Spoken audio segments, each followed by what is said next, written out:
نبی کریم صلی اللہ علیہ وسلم کسی جنازے میں تھے اور قبر کی تیاری میں بھی دیر تھی، تو جیسے سب انتظار میں بیٹھ جاتے ہیں تو نبی پاک صلی اللہ علیہ وسلم نیچے بیٹھ گئے۔ آپ کے ہاتھ میں ایک چھڑی تھی اور آپ زمین میں جیسے آدمی کچھ سوچ رہا ہوتا ہے تو ساتھ ساتھ ویسے تو پھر آپ نے اس موقع پر ایک بات ارشاد فرمائی۔ پھر آپ نے دونوں کیفیتوں کو الگ الگ بتایا۔ آپ نے فرمایا جب مومن کی روح نکلتی ہے تو فرشتے آتے ہیں، ملک الموت جنت سے کفن لے کے آتے ہیں، اور وہ جیسے میں نے پہلے بھی عرض کیا کہ وہ آ کے فرشتے سارے اپنی اپنی ڈیوٹیاں لگ جاتی ہیں، اور پھر وہ اس کے کان میں آ کے کہتا ہے ایتھا النفس الطیبہ، اے پاکیزہ روح نکلو، اخرجی الی مغفرۃ من اللہ ورضوان، اللہ کی مغفرت اور اللہ کی خوشنودی کی طرف نکلو۔ تو پھر وہ تو فوراً نکلتی ہے نا،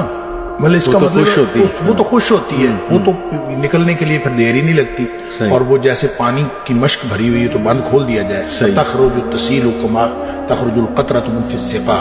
وہ نکل جاتی ہے۔ تو دوسرا جو ہے جب وہ مومن کے علاوہ کافر اور منافق کی موت کے لیے جب فرشتے آتے ہیں تو نبی کریم صلی اللہ علیہ وسلم نے فرمایا وہ جہنم سے بدبودار کفن لے کے آتے ہیں۔ اب اس طرح ڈیوٹیاں لگ جاتی ہیں، سب بیٹھ جاتے ہیں، تو وہ جو ملک الموت ہے وہ اس کے کان میں آ کے کہتا ہے ایتھا النفس الخبیثہ، اے ناپاک روح نکلو، اخرجی باہر نکلو، الی سخط من اللہ وغضب، اللہ کی ناراضگی اور اللہ کے غضب کی طرف نکلو، اللہ کی ناراضگی اور اللہ کا غضب تیرا انتظار کر رہا ہے۔ آپ اندازہ کریں جس کو یہ کہا جائے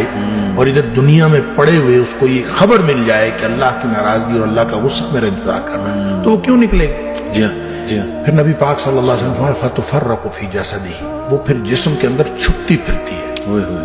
کبھی ادھر جاتی کبھی ادھر۔ اس کا مطلب ہے ایک اینٹیٹی ہے، بالکل روح ایک چیز ہے، اس کی بھی ایک پوری سمجھ ہے، ہاں جی، وہ بھاگتی پھرتی ہے، فتفرق فی جسدہ، جسم کے اندر بھاگتی پھرتی ہے، باہر نہیں نکلتی۔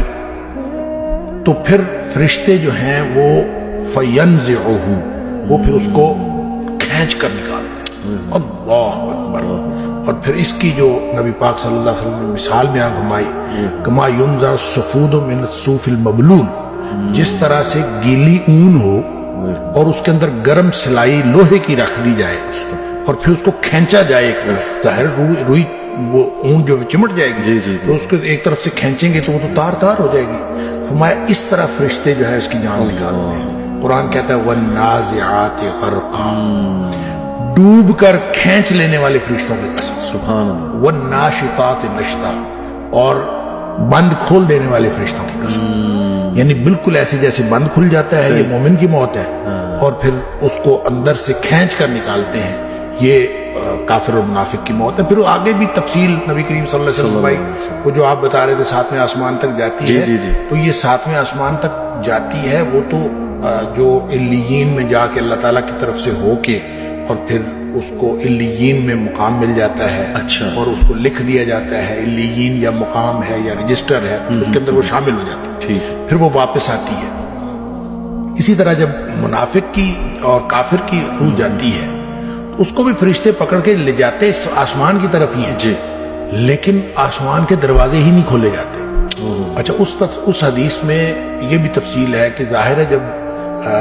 مومن کی موت جنت کے خوشبودار کفن میں ڈالی جاتی ہے تو ہر طرف خوشبو پھیل جاتی ہے، صحیح، اور وہ فرشتہ جب لے کے جا رہا ہوتا ہے اس کی روح کو، سب پوچھتے ہیں کس کی روح ہے، کیونکہ خوشبو پھیلی ہوئی ہوتی ہے، اور ہر شخص اس کے لیے جو ہے نا وہ دعائیں کر رہا ہوتا ہے، اور ہر شخص خوشی اور مبارکباد کی صدائیں آ رہی ہوتی ہیں۔ دوسری طرف جب وہ کافر کی منافق کی موت وہ جب آتی ہے تو اس کی بدبودار کفن ہوتا ہے اور بدبو پھیل جاتی ہے سارے چار چفیرے ہر عالم، جب وہ ہر طرف بدبو پھیلتی ہے تو ہر کوئی جو ہے نا اس کے اوپر لعنت کر رہا ہوتا ہے، پھر وہ لے کے آسمانوں کو چڑھتے ہیں، آسمان کے دروازے ہی نہیں کھولے جاتے۔ قرآن میں بھی آتا ہے کہ اس کے لیے آسمان کے دروازے نہیں کھولے۔ اچھا، اس پر پھر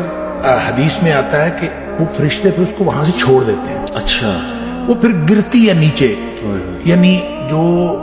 جہنم ہے وہ پستی کا استعارہ ہے، صحیح، اور جنت جو ہے وہ اونچائی کا اور بلندی کا۔